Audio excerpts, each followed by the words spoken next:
Так, друзья, значит, купил датчик температуры охлаждающей жидкости. Вот этот вот.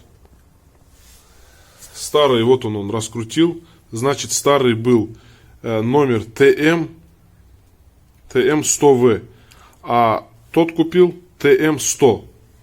Но есть подозрение, что он вообще бракованный. Может быть, и 100V тоже работал бы. Но есть подозрение, что он вообще конченый. Поэтому я его прикупил, новенький. И также купил датчик давления масла. Вот такой вот. Все то же самое по нумерации, что и старый. Стоимость этого датчика 440 рублей. А стоимость вот этого датчика 260 рублей. Конечно, я считаю, это недешево. За этот маленький датчик 260 рублей. Значит, старый датчик я ради любопытства распилил, порезал болгаркой и посмотрел, что внутри. Очень было интересно. Вот, видим, что на нем сгорела катушка. Вот она вся, проволоки торчат. Весь сгоревший такой. Стал такой темного цвета. Но видно, что он уже пришел в негодность.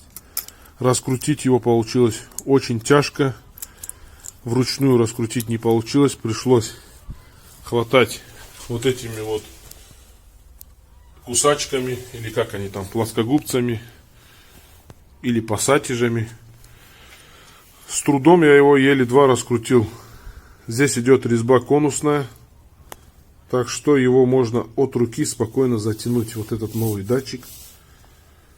И я думаю, что все будет нормально. Этот датчик даже у меня, когда я раскрутил, вот так его тряс, слышен был какой-то шум, что внутри что-то болтается. А от этого нового абсолютно нет никакого шума. Но сразу видно было, что здесь все было ушатано. Ну вот он. Мне интересно было вообще, что находится внутри. Сверху такой безобидный гладкий корпус, а внутри оказывается целая схема, целый механизм. Как на компрессорах от холодильника. Значит, сейчас его тоже закрутим. Вот это точнее. Поставим аккум и заведем. Чтобы его раскрутить, вот этот датчик, пришлось снять вот эту вот накладку. Вот она вот. Ну, чтобы доступ был до этого датчика, а то вообще никак. Конечно же, спасибо подписчикам, спасибо всем тем, кто помог, написал, дал какой-то совет. С двумя людьми я созвонился. С одним созвонился, с другим переписался. Им вообще отдельный респект, что вот реально мне помогли, подсказали, что, что этот датчик был виноват, это стопудово, потому что вон я его разрезал. Вот, вы сами видели, что вот реально внутри он конченый. А насчет этого датчика мы сейчас проверим. Ну еще что забыл сказать, друзья. Оказывается, чтобы его раскрутить, не обязательно портить вот этот корпус, вот этим инструментом раскручивать. Достаточно вот здесь, оказывается, есть под ключ вот такая вот гайка. Просто хватаем за эту гайку и прикручиваем или раскручиваем. Ну, от руки я затянул, он уже поставил. И еще дотяну ключом на 17.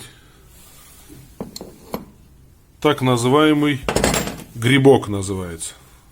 Простонародье. С нового датчика снял я вот такой вот шуруп отвратительный, потому что там доступ очень такой слабый подобраться, подкручивать. Поэтому я от старого снял вот такой вот крестцовый. Его более-менее хоть можно закрутить, потому что тот строго, если я вот так вот, например, повернул, перехватить никак невозможно. Пришлось вот так вот ножик отрезать, чтобы вот этим ножиком хотя бы вот так вот перехватывать и закручивать. так как там нет абсолютно доступа. Отвертка тоже у меня есть и такая, и плоская есть, вот такая короткая. Но с ней все равно туда подлезть вообще практически невозможно. Поэтому только таким способом. Понять можно, конечно, но это же УАЗ. Этой отверткой можно подлезть, есть доступ в принципе, но для меня все-таки удобнее было вот так вот закручивать, раскручивать. Так, друзья, все, аккум подсоединил. Кстати, аккум снял с Весты, так как уазиковский аккум поставили на семерку, а на семерке, который был аккумулятор, на старой семерке, сдох. Все, сейчас поворачиваем зажигание. Вот уже видим, стрелка поднялась на 0, а то она просто лежала за 0 в эту сторону, в левую. И сейчас заведем, запустим. Подсос тоже потянули. Особо обороты давать не буду, только завел. Пока стрелка охлаждающей жидкости лежит, но я думаю там, потому что сейчас у нас градусов 10 на улице, она 10 градусов здесь просто не показывает, поэтому немножко прогреем и уже дальше видно будет. Так, этот провод тоже желательно подвязать куда-нибудь,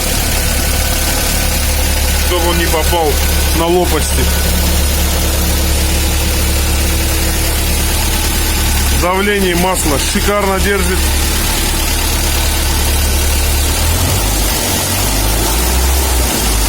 Все отлично. Единственное, нам надо узнать сейчас насчет этого прибора, насчет этой стрелки. Честно сказать, друзья, бензина очень мало. Почти пустая бутылка. А больше у меня бенза нет. Только когда отец приедет, с семерки могу слить. Так как с Весты слить, сами знаете, что там шланг идет не прямо в бак, а с зигзагом. Там практически невозможно. Но пока стоит стрелка.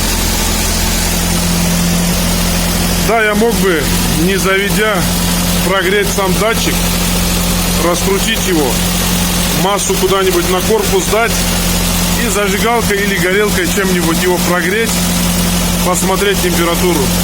Может быть, так и сделаю, посмотрим. Бенза все уже на исходе.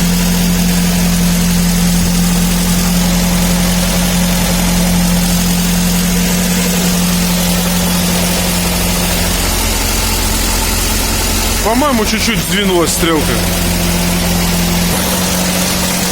Так, бутылка уже почти пустая. Фильтр еще полный, еще там есть какой-то отстойник находится. Стрелка уже сдвинулась. Сейчас я вам покажу. Где он? А, вот он. Он еще полный бензином. Поэтому у нас еще пока время есть. Все, друзья, я очень рад. Большое еще раз спасибо людям, которые помогли. Все, наверняка уже заглушим. Самое главное, я убедился. Видим, что стрелка вообще упала прям туда. Вот. Оживилась. Значит, там градусов 30 есть уже. Пощупаем. Да. Так как человеческая температура 36, здесь даже под 40 есть. Ну, будем ссылаться на то, что датчик дает свою погрешность. Плюс-минус там 10 градусов, по-моему, как говорили. На этом, друзья, наверное, все. А, кстати, еще, пока не забыл. Вот номера вот этого датчика 14.3708 12 вольт. Значит, к этому, точнее не датчику, а к этому прибору подходит именно этот датчик TM100. Вот насчет 100В я точно сказать не могу, потому что вот он у нас старый, потому что он либо был бракованный, либо, может быть, даже он не бракованный, а просто 100В не подходит ему. Ему подходит, значит, только 100. Так же, как и мне подсказывали. Все, друзья, всем ассаламу алейкум. Всем пока. Я очень рад.